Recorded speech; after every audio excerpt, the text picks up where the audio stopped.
یہ دنیا جو بامی ترقی پر پہنچنے کا دعویٰ کر رہی ہے،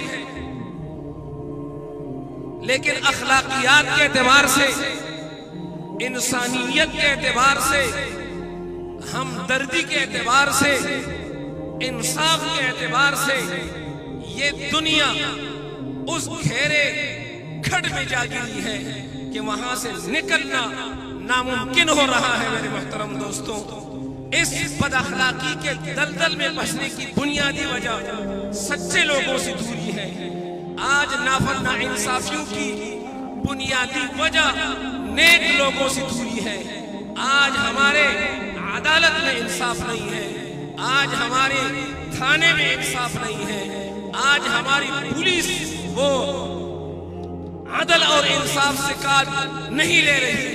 آج وہ آدمی جس کو طاقت اور قوت حاصل ہے، وہ ہر کمزور پر اپنی خدائی مسلط کرنے کی کوشش کر رہا ہے۔ وہ دنیا کے اندر خدا بن کے بیٹھے ہوئے ہیں۔ یہ کیوں بنے بیٹھے ہوئے ہیں؟ اس کی بنیادی وجہ میں اگر آپ کو بتا دوں، جہاں تک میں نے سوچا ہے، تو اس کی بنیادی وجہ کیا ہے؟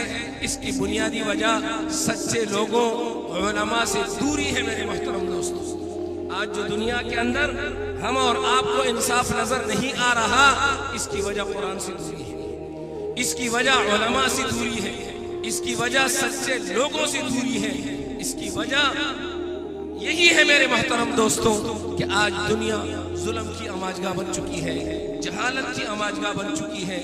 آج دنیا جس چیز کو ترقی کا نام دے رہی ہے، وہ ترقی پذیری کی طرف لے جانے والی چیزیں ہیں۔ اس لیے میرے محترم دوستوں، قرآن نے ہم اور آپ کو پیغام دیا، وَكُونُوا مَعَ الصَّادِقِينَ۔ اور جب تک ہم علماء کا ساتھ نہیں دیں گے، جب تک ہم نیک لوگوں کا ساتھ نہیں دیں گے، جب تک ہم مدارس کے اس نظام کو مضبوط نہیں کریں گے، جب تک خود سچے نہیں بنیں گے، سچوں کا ساتھ نہیں دیں گے، دنیا میں اصلاح ممکن نہیں ہے۔ میرے محترم